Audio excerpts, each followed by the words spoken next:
Have you ever looked at your bank account and wondered, where the heck did all my money go this month? Don't worry mate, you are not alone. Because for better or for worse, we humans are a creature of habit. And if you want to break a bad habit, you need to replace it with a good one. And that is why in this video, I'm going to discuss 10 bad money habits that is keeping you poor. But don't worry, because I will also tell you how to fix these bad habits and replace them with good ones. So if you're interested, let's get started. The first bad habit is spending more than you earn. I would say this is one of the biggest problems for people who are bad with money. I mean, the maths is simple. If you're earning $2,000 per month and spending $2,500 in the same month, then not only are you not getting richer, you're also getting poorer. If you're currently doing this, then please stop it. You need to sit down and build a budget for yourself. Unfortunately, budgeting wasn't a subject in school, even though it should have been. So the easiest way to budget is to open an Excel or Google spreadsheet. Or if you don't have Excel, then just use a piece of paper. Then you write down what you earn every month, which is your income, and what you spend every month, which is your expense. And if your expenses are higher than your income, then you need to break down these expenses into either a need or a want. A need is something you have to pay in order to survive, so it's an expense that you cannot live without. For example, your rent, food, utility bills, and insurance. A want is something that is a luxury item which you don't necessarily need to survive. For example, your Netflix, Spotify, alcohol, and other entertainment expenses. Then you need to be honest with yourself and decide what's truly important to you. And if you can't live without all these items, then you need to increase your income. So in order to get ahead with your finances, you must start earning more than you spend and spend less than you earn. The next bad habit is not paying yourself first. So what do I mean by this? Let me set the scene here. Your monthly paycheck comes in, and since you've been working so hard, you spend a large portion of it to entertain yourself by going out, shopping for new clothes, and buying expensive dinners. Then you might pay a few bills so the electric company won't turn off your lights. And only after that, you save what little is remaining. So you are paying yourself last. This is the wrong order. You need to be paying yourself first by transferring a portion of your paycheck into a separate account for either investing or saving for a big expense item like a house deposit. Then you pay some bills that you need to survive. And only after that, you can choose to spend what is remaining to have some fun. If you do it in the other order, then you are doomed to be stuck in the rat race forever, where you don't really make any progress towards financial freedom. So what I want you to do every month is to pay yourself first so you can use the money to create even more money for your future self. I would use a portion of it to invest in appreciating assets like stocks and real estate, your own business or side hustle, or even on yourself like learning a new skill. The other portion should be used to save for your emergency fund. Which brings me to the next bad habit, which is not having an emergency fund. An emergency fund is extra money you set aside in case you have some bad luck and require a lot of money to fix it. For example, your car breaks down or you lose your job. You should aim to have enough money saved up to cover all your living expenses for 3 to 6 months. And if you have a family to support, then you can increase that to 12 months. So this means enough money to cover your rent, mortgage payments, food, utility bills for that time period where you have no income. So that way, if you are ever faced with an unexpected emergency, you aren't forced to put excessive amounts on your credit card, or God forbid, getting a personal loan. This is how people end up with mountains of debt by simply not having an emergency fund. So think of it as an insurance against bad luck. You should be saving up for an emergency fund before even thinking about investing. Also, please remember, it is an emergency fund, so it's only for emergencies. Going on a spontaneous trip to Bali, unfortunately, does not count as an emergency, and neither is upgrading to the latest iPhone. What I would personally do is transfer your emergency fund to a different bank account and let it sit there collecting interest. I've actually made a video on the best savings accounts in Australia if you're interested. Then I would cut up the card they send you so you are not tempted to spend it. And then just keep the cash there accruing interest until you actually need it. The next bad habit is being too comfortable with bad debt. You may be thinking, wait a minute, if there is bad debt, then is there such thing as a good debt? Well, actually there is, and it's important to know the difference. Good debt are loans that allow you to finance something with the expectation that it will offer a good return on the investment. For example, home loans and student loans are both considered good debt, and this is because you are investing in something that is expected to grow in value over time. You get to own a house at the end of the home loan, and you learn new skills from a student loan. Bad debts are loans that do not provide a future return, and in fact will cause you to lose even more money. For example, credit card debt and high interest personal loans are considered bad debt. This is because you are charged huge amounts of interest for a loan that does not provide any future value. Unfortunately, bad debt like credit card debt is normalized in our consumer-focused society. Growing up, it was normal to see people use credit cards to buy things they cannot afford because financial literacy was not taught in school. So the new generation will be doing the same thing and the next generation after that. It is a vicious cycle that must stop. So if this is you and you are paying credit card interest, then please stop this cycle. Focus all your energy on paying off any bad debt. Now that's not to say credit cards are a bad thing. It's actually a wonderful tool, but you need to know how to use it properly. And if you're interested to know how, I have actually made a video about this and I'll link it down below. The next bad habit is prioritizing saving over investing. In my opinion, saving and investing walks hand in hand. You shouldn't do one without the other. Now don't get me wrong, saving money is a good habit. However, if you are doing nothing with that money and just keeping it in your bank account, you are actually losing money over time due to something called inflation. Inflation is the decrease in the purchasing power of your money, which is reflected in the general increase in the prices of goods and services within an economy. So basically it means you'll need more money to buy what you can buy today in the future. In Australia and America, inflation increases by an average of 2% per year. So in simple terms, your money is losing value in the bank because banks usually pay a much lower interest rate than inflation. And to combat inflation, investors will invest in appreciating assets like stocks and real estate, which historically returns a higher rate than inflation. So if you want to get ahead with your finances and grow your wealth, you can't really save your way to become rich, unless you have a high-paying job like a surgeon. But for mere mortals like the rest of us, investing your money into assets will help you grow and compound your wealth over time. So if you already have an emergency fund and you have excess cash in the bank, then consider investing some of it into appreciating assets. And if you don't know where to start, then I will link a video for beginners who want to start investing. So I suggest you check it out after finishing this video.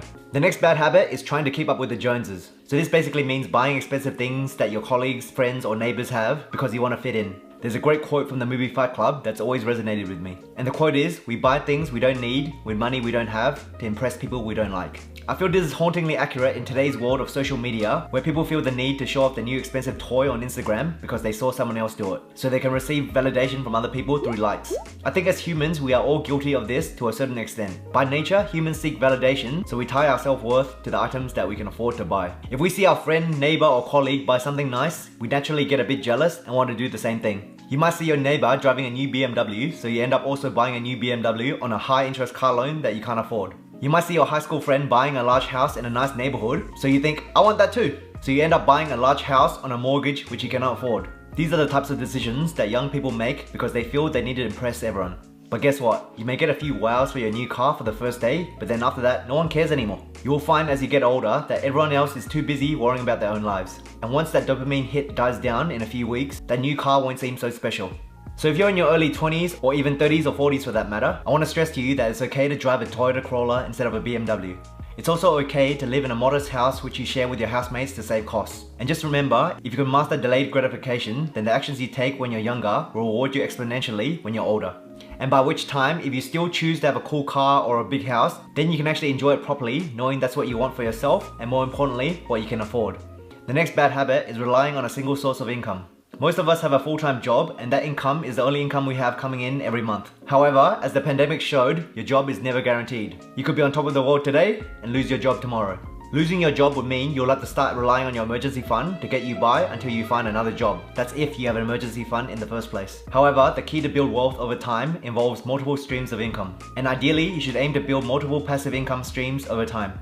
The reason I suggest passive income is because everyone only has 24 hours in a day, so the amount of active income you can earn is limited. Whereas, if built properly, passive income continues to pay you even when you sleep. One of the easiest ways to receive passive income is to invest in dividend stocks. These are stocks of a company that pay you 1 to 5% in dividends every year just for holding their stocks. Another example of passive income is rental income from renting out rooms in your house or investment property. Even if you have extra rooms in your house you're living in, you may consider renting out the rooms to receive additional income every month for basically doing nothing. And if you're super strategic about it, you could even have all the rental income in your house pay for your entire monthly mortgage payments. This is called house hacking and it means you are essentially living in your house for free. If you're interested to find out other ways to make passive income, then I'll link a video I made down below. In addition to passive income, you can leverage the free time you have after your full-time job to start a side hustle. With a side hustle, you can either sell a product, whether it be digital or physical, or you can sell a service. That would be a skill that you are good at, such as web design, coding, or video editing. And with the popularity of online businesses, people these days pay a lot for these types of services. So whatever you decide to do, please don't rely on a single source of income.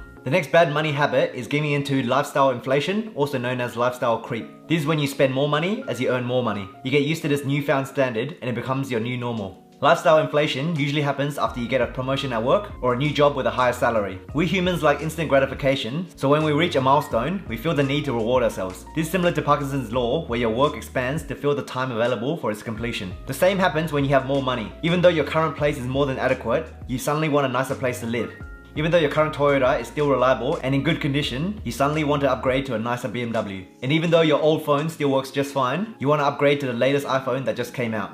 This type of mentality also goes hand in hand with our previous bad habit about trying to keep up with the Jones. Human envy and jealousy may also play a part in justifying lifestyle inflation. The problem is, if you spend all your money now, you are never going to get ahead financially. You will always be stuck in limbo, chasing the newest shiny object and never being satisfied. So instead of buying a new car, why not make extra payments on your mortgage? Instead of upgrading to the newest gadgets, why not use the money to invest or start a side hustle? These are things that actually benefit you in the future. Now, of course, I'm not against having nice things. You need to enjoy your life after all. But I don't want you to get these nice things at the expense of your future. So take care of your financial future first, then you can have the nice things. The next bad habit is always hanging out with broke people. Now this doesn't apply if you're still in school and all your friends are broke students. I mean, we were all once like that, right? These are for people who are already in the workforce, living an adult life. They say you are the average of your 5 closest friends. So if all 5 of your friends are broke and bad with money, then chances are you are the same. This is because humans naturally try to imitate the people around them, so you will be picking up their bad habits. So if you want to be successful, you should try to surround yourself with more responsible and successful people. That way, you pick up on their good habits. If you are the least smartest person in your group, then it means you will learn a lot from the people around you. Also, don't be afraid to cut off toxic people in your life. These are the ones that always borrow money from you and never pay you back, or make negative comments when you announce you're trying to start a business or to improve your life. You don't need these type of people in your life, and if you continue associating with them, then you'll also become toxic and bitter. On the other hand, be generous to the people in your life that genuinely care about you. These are the people that will always have your back even during your toughest times. Treat these people well because true friends and family members are precious. As you get older, it will become more obvious to you who is on your side and who isn't. So be wary about who you spend a lot of your time with. By the way, if you enjoyed this video, then comment down below if you could start a side hustle, what would it be? Also consider subscribing to my channel because I'll be making a ton of future videos just like this and you don't want to miss them. Cheers guys, love you all. The next bad habit is not investing early. We previously talked about how it's a mistake to prioritize saving over investing, but another mistake many people make is waiting too long to invest. Oh, I'll invest one day, I'm just waiting for the right time. Sound familiar? You may be trying to find the perfect time to invest, but the truth is, there is no perfect time. Well, there is, but it's just like trying to predict the lottery numbers. It's impossible to time the market all the time, otherwise everyone will be doing it and everyone will be rich. You may get lucky once or even twice, but no one in history has ever managed to do it over and over again with 100% accuracy. Instead, we need to trust that historically, assets like stocks and real estate usually go up in value in the long term. Also, the earlier you invest, the more time you are giving your money to compound over time. And to demonstrate the power of compound interest, let's look at a case study between 2 investors. Ben starts investing at 20 years old. He started with $5,000 and continued to contribute $5,000 every year for the next 40 years.